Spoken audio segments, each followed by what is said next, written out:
Welcome to Sweet Life Beat Life. We hope this video helps.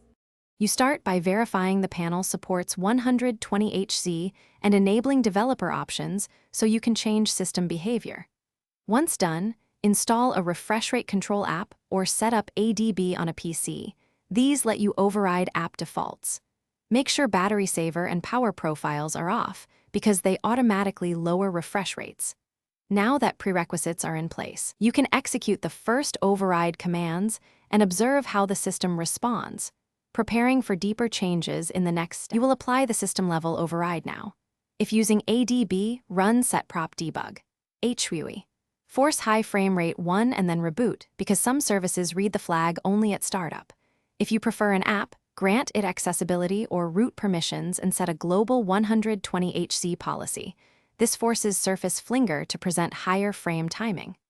Make sure to test multiple kinds of content, UI, video, and games, so you confirm both smoothness and stability before finalizing settings. You finish by rebooting and validating the change using developer options, show refresh rate overlay so you can watch active HC. If you encounter stutter, check for battery saver, thermal throttling, or OEM power profiles that enforce lower rates and disable them temporarily. Make sure CPU governor and app-specific frame timing options aren't interfering. As a last resort, revert the ADB flag or uninstall the forcing app to restore defaults. This avoids persistent instability while you debug further. Thanks for watching. Consider subscribing if we helped you.